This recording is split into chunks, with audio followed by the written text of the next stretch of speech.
I have an interesting thing to tell you about. I went to the foot doctor yesterday. Dr. Caloris. My dad has been going to him for years. And my dad said, I said one time that I have. He's one letter away from being a different kind of doctor. I talked to my dad. My dad's like, Caloris, go see him if you have foot problems. Well, I finally got to the point where my foot was really hurting me. And I went and had x-rays, and I got 2 giant bone spurs, one in each foot, and it's just killing me. He's like, it's just the kind of stuff where you'd have an operation for. And he said, but there's this treatment where they put this like jelly on the back of your foot, and they just zap it with this machine, and I have to go 5 times. I'll tell you, I went 1 time. He said it'll take 3 weeks before you really start feeling it. Out of the 5 weeks, I already started feeling it yesterday. I bounced a little bit better out of there. But this isn't really about the foot doctor. It's about the waiting room. So I walk in the waiting room, and if you know what Hyman Roth looks like from the Godfather, this gentleman looked a lot like Hyman Roth. And he spoke in his cadence. He spoke like him. So I was immediately attracted to the guy. Not that way, you know what I mean. So I get I go to the counter, and they say, okay, sit down, we'll call you when we're ready. I said, okay. So I sit down, and it's just me and Hyman Roth.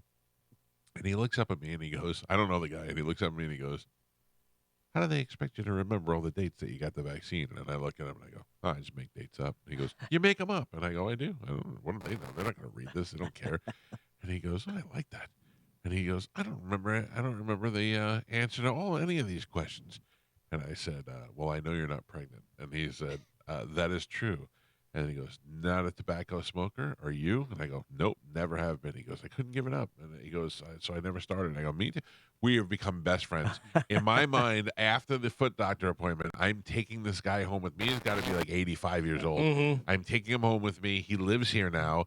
No offense, Joe. He's just, you and he will get along. And I have a new best friend. Yeah. He's my old wise friend. And we're carrying on conversations, and it got kind of quiet for a second. I go, can I ask you a personal question? And he goes, sure. Because we had this conversation on the show yesterday. I go, who are you going to vote for in the election? And he goes, well, I don't think I have a choice.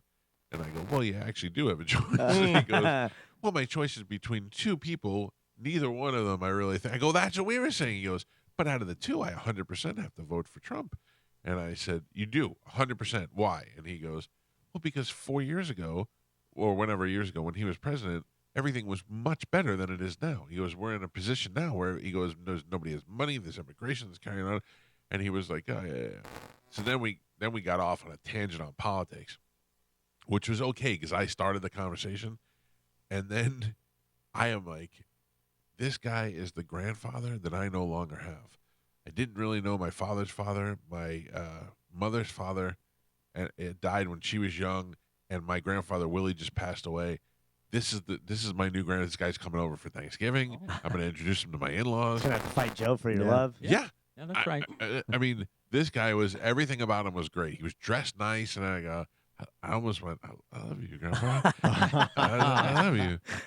And then we start continuing to talk about politics, and he says, and who would they run against? I mean, what would they do? And I said, well, everybody keeps saying Michelle Obama. And he goes, can you imagine that little N-word? And only he said the N-word. And I went, Grandpa, what did you do to me? I was taking you to meet my kids 5 minutes ago. And then the worst part about it all is that I didn't know quite what he said, but he made like a lower voice, and he goes, imagine that little N-word in the country. And he kind of went, and I went, I laughed at it. I couldn't believe he said it, and I laughed at it. And I was like, oh, God. I didn't know what to do. He got that comfortable.